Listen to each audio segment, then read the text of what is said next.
Hello. You sit across from us. And all of the island, would you believe, is south of the Arctic Circle, and you thought it was going to be cold? Nah. Except one island is just north, but everything is out. And it is usually warmer than you think because the Gulf Stream goes by the island and it warms up a bit the temperature there. So this is the Iceland flag. The blue represents, of course, the water, being an island, water. The red represents the volcanoes. And then the white, of course, the glaciers. So it's a relatively tiny island in the middle of the ocean. This is one of the maps. Looking at maps of Iceland, history maps are just amazing. It's very close to what the island looks like, and we are going in this area here, in Reykjavik. But look at all the sea monsters that were drawn on those maps. Very interesting.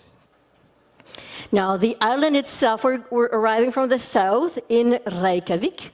And you see the island with lots of fingers pointing up north where you have the fjords. Have any of you ever been on cruises that were up and saw some other ports? Yes, some of you? Okay, good. And you see the volcano there. I'm sorry, not volcano, the glacier, the white spot. It occupies about 8% of the island. A lot of glaciers in the area. Relatively small island and small population, 300,000 only.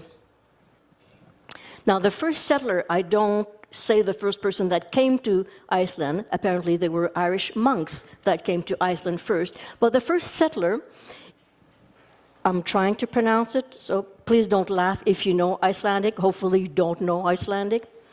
Ingólfur Ernason and his wife. He had 2 carved pillars, as you see in the picture, and he threw them in the water from a ship, and he swore that wherever the pillars would be going to and landing, that's where he would settle.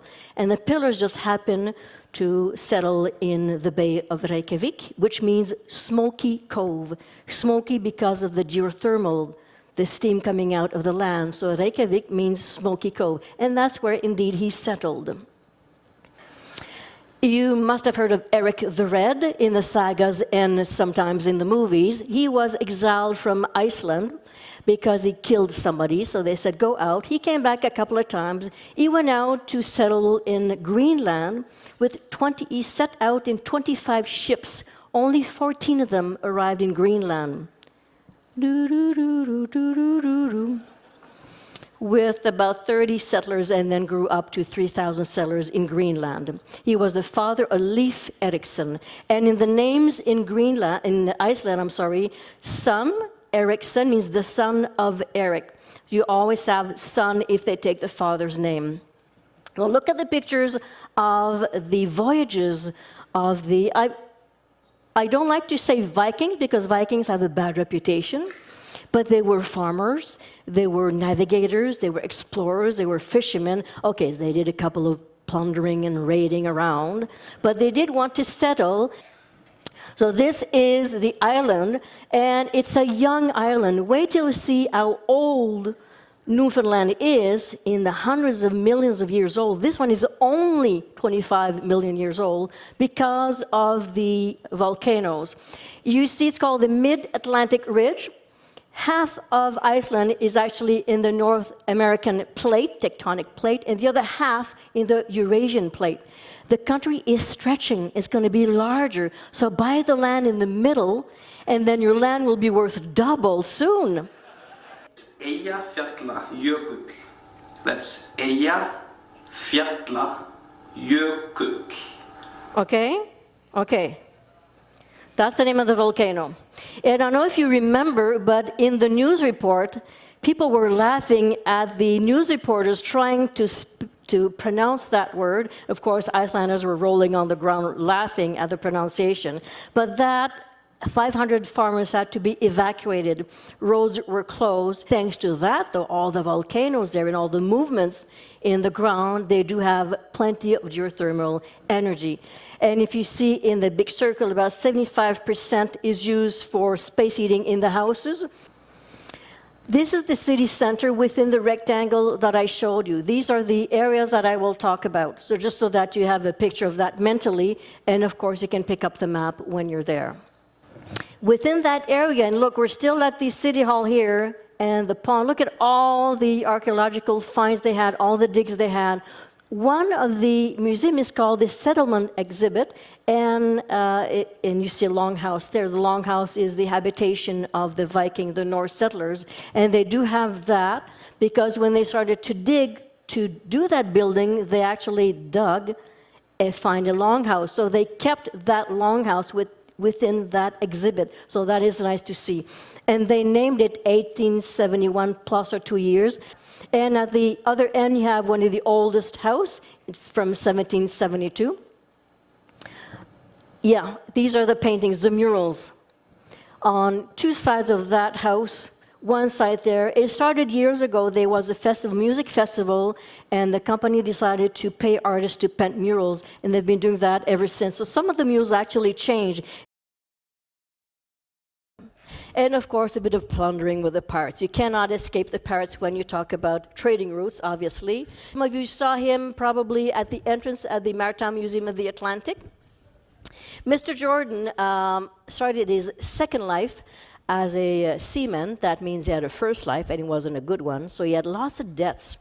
And he started on the ship and kind of wanted to pay his debts, so he stole some ships, killed some people. Sometimes you got to do what you got to do, you know. But the captain escaped.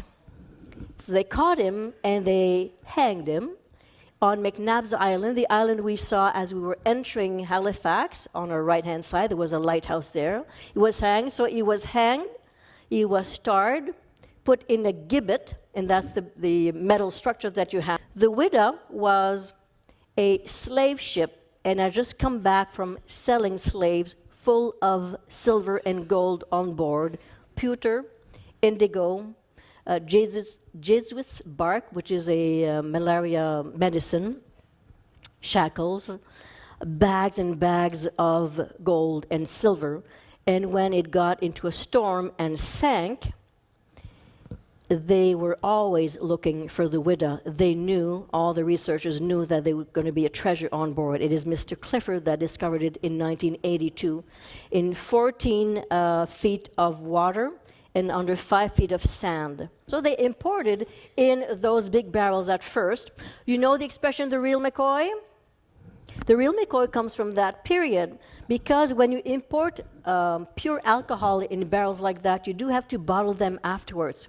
Well, some people wanted to make more money, so they would cut the alcohol and add water to it and then sell that to you as a bottle of alcohol. Mr. Bill McCoy did not want to cut his alcohol, so people knew that if they bought liquor from Mr. McCoy, it was the real McCoy, no cutting of the water. And then the rum runners and the banana boats would go from the mothership to the shore, hopefully very fast, and because there were only 55 U.S. Coast Guard vessels for all of the coastline of the States, it was very hard to run after them. It was about 1 hour of rum running between the mothership and the coast. You see some of the Coast Guard's ships and the mothership and the Coast Guard's boat as well. You see the sail there, that's hiding bottles between the ties. So keep exploring, keep learning, and keep cruising. Thank you so much again. Thank you for generosity and the gifts that you've given me, the pleasure I had. My husband knew that you were taking care of me. Thank you.